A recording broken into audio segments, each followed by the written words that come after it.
Establishment चाहेगी कि पूरे मुल्क के अंदर इलेक्शन हो, परवेज अली साहब उम्र के इस हिस्से के अंदर आके इनकलाबी बन जाएं। आम इंतखाबात का वर्ड जो है वो भी यूज किया गया है। रात को वो कहते हैं इलेक्शन हो रहा है, फिर सुबह कहते हैं जी इलेक्शन नहीं हो रहा, फिर दिन को कहते हैं इलेक्शन हो रहा है, फिर शाम को कहते हैं इलेक्शन नहीं हो रहा।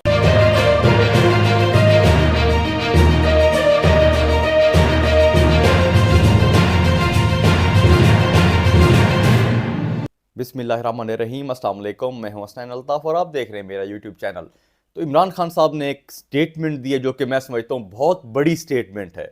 उन्होंने कहा है कि इस्टेब्लिशमेंट के साथ जो लड़ाई है वो एक पागलपन होगा।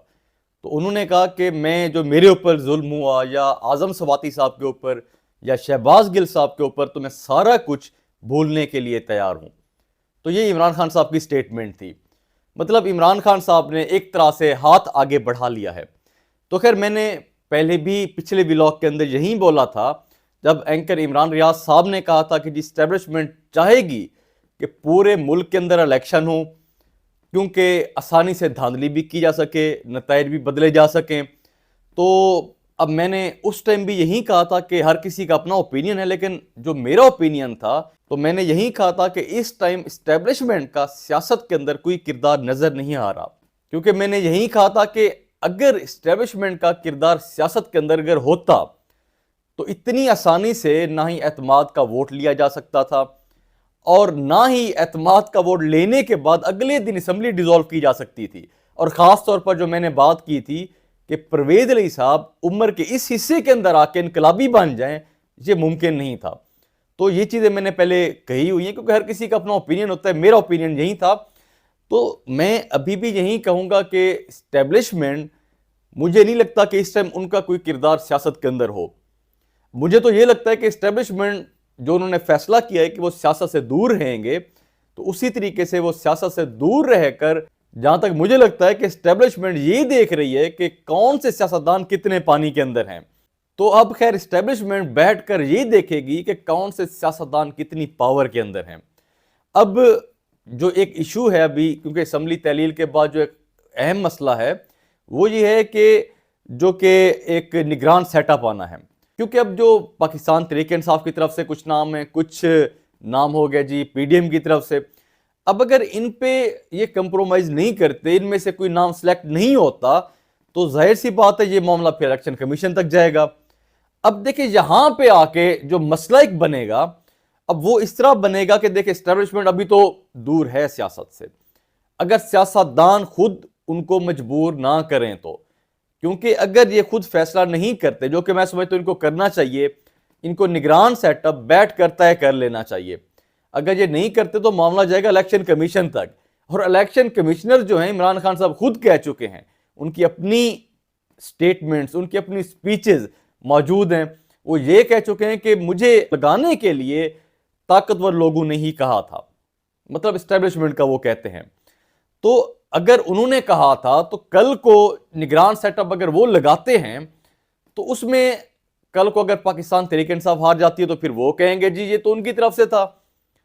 अगर पीडीएम हार जाती है तो वो फिर ये क्लेम करेंगे जी इस्टेब्लिशमेंट उनकी साइड पे चली गई है।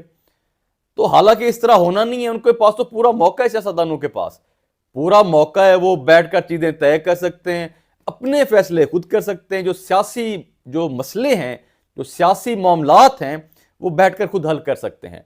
लेकिन अगर नहीं करते तो फिर जाहिर सी बात है आगे सिलसिला चला जाएगा, इलेक्शन कमीशन फिर इनको नाम देगा।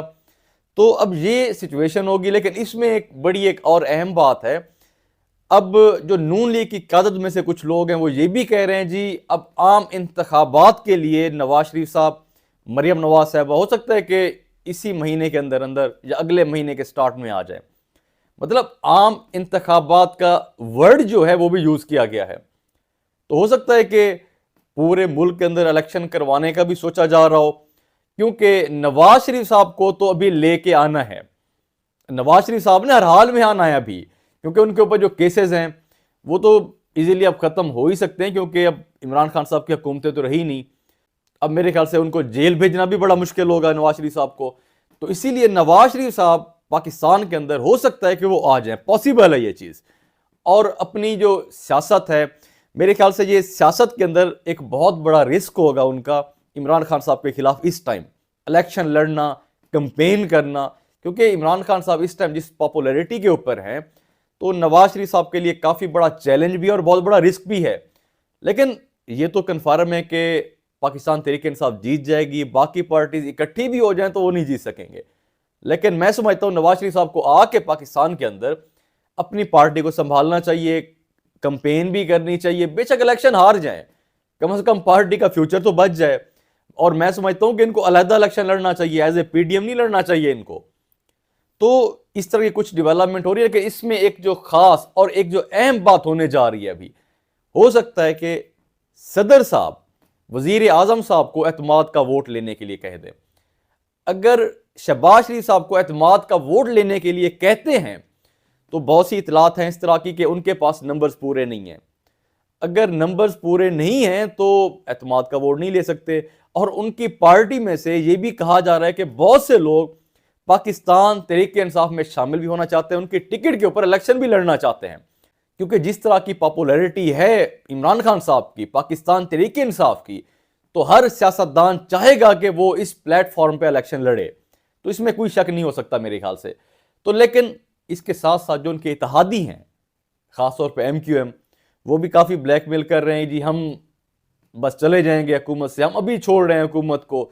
तो काफ़ी ब्लैकमेल भी कर रहे हैं वो हुकूमत को। लेकिन जो सिंध के अंदर एक सिचुएशन बनी हुई है इलेक्शन के हवाले से, तो समझ से बाहर है। रात को वो कहते हैं इलेक्शन हो रहा है, फिर सुबह कहते हैं जी इलेक्शन नहीं हो रहा, फिर दिन को कहते हैं इलेक्शन हो रहा है, फिर शाम को कहते हैं इलेक्शन नहीं हो रहा। तो अजीब ही एक सिलसिला चल पड़ा है वहां पे। अब मसला ये है कि MQM और पाकिस्तान पीपल्स पार्टी वो समझ चुके हैं कि हार उनका मुकद्दर बन चुकी है। पाकिस्तान तहरीक इंसाफ सिंध तक भी पहुंच चुकी है। अब उनको इस चीज का खौफ है, और खास तौर पे MQM को यह खौफ है कि सिंध हमारे हाथ से चला गया है, मतलब कराची जो है वो हमारे हाथ से चला गया है। और इसी तरह पीपल्स पार्टी को भी खौफ है। हो सकता है उनको लग रहा है कि अगर इलेक्शन हो जाता है तो पाकिस्तान तहरीक इंसाफ जीत सकती है। तो इसीलिए अब MQM अपनी तरफ से ब्लैकमेल कर रही है, पीपल्स पार्टी को अपनी तरफ से खौफ है। लेकिन इस पूरे सिलसिले के अंदर अभी तक मुझे एस्टेब्लिशमेंट जो है वो बिल्कुल साइड पे नजर आ रही है। नहीं तो जो MQM है वो तो वैसे भी किसी न किसी इशारे के इंतजार के अंदर ही होती है। लेकिन इस टाइम अब देखते हैं कि जो ऊंट है वो किस करवट पे बैठता है। तो ये कुछ अहम डेवलपमेंट्स थी जो आपके साथ शेयर किए। बाकी इंशाल्लाह जो अपडेट्स होंगी आपके साथ शेयर करेंगे। अल्लाह हाफिज।